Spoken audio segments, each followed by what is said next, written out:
Hey friends, what's going on? So a really quick riff for you to play with today. This is a fun one. It's going to be based out of the E major chord, right? But what's going to be interesting about this one is instead of doing a regular E major, we're only going to use our middle and our index fingers in our left hand.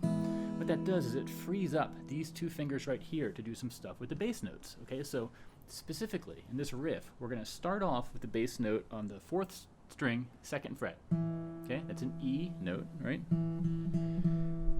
And then we're just going to pluck the 3rd string and then 1st and 2nd string. Now, what's going to change in the 2nd chord is all we're going to do is move our pinky to the 4th fret of the 5th string. And we're going to keep everything else the same with these two fingers up here and these open strings up here, right? So we get this out of the gate. Okay? Nice sort of walk down there. We're going to walk it down even more for the next chord. It's going to go down to the F sharp, 2nd fret of the low E string. And we're going to put our ring finger on the 2nd fret of the 3rd string.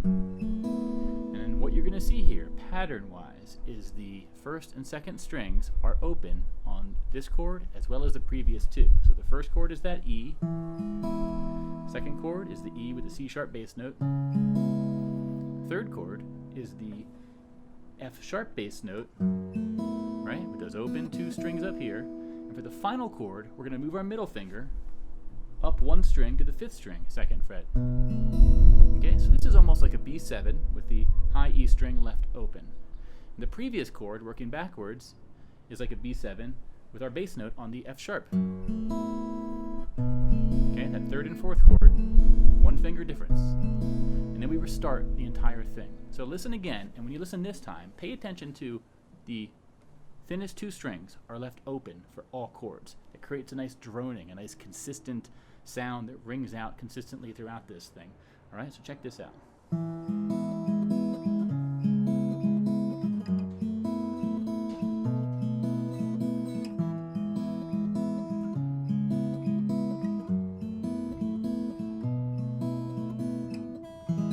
Okay, so this is a fun one to practice. I have a chord sheet written up for it, and you can basically get some practice in with this 4-string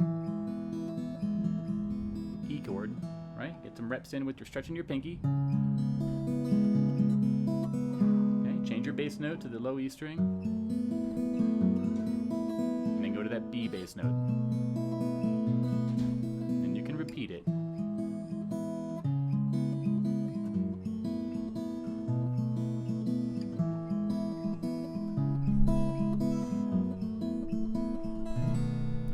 And one little bonus riff I'll show you on this same thing is you can basically, I don't know if transpose is the right word, but we're going to play it up here,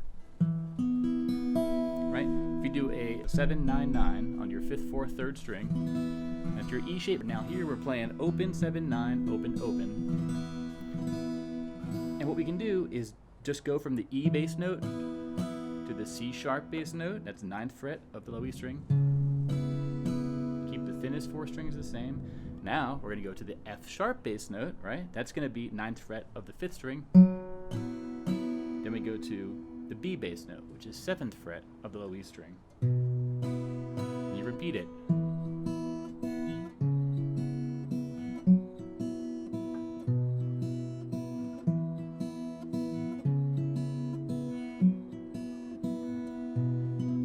Okay, so a nice thing about this is the bass notes are the only thing that's changing, right?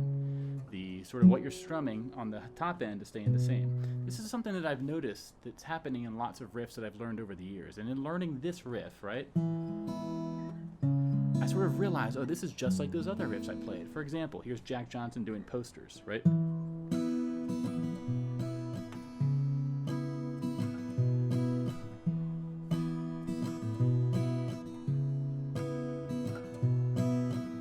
Same sort of deal. This power chord, E up here, we're changing the bass note from the E to the B to the C sharp, back to the B. And it's just repeating a circular pattern with consistent strumming along the way, right?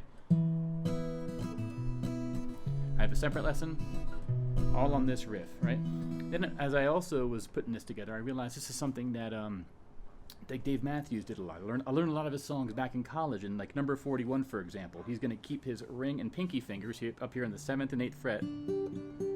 Okay, and all he's going to do is do a bass note that goes from A to B to E, back to D, right? And he's going to add strumming.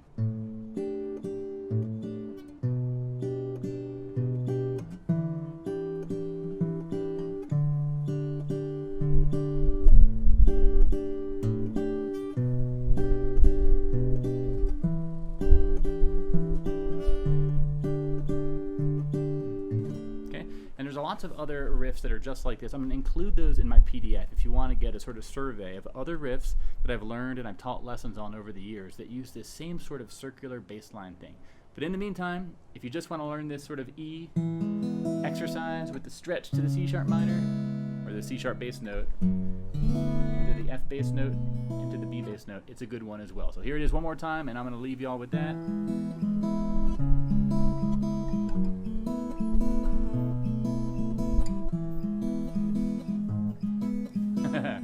Warts and all. And I'll leave you with that, my friends. So I hope you're well wherever you are, and until next time, bye-bye.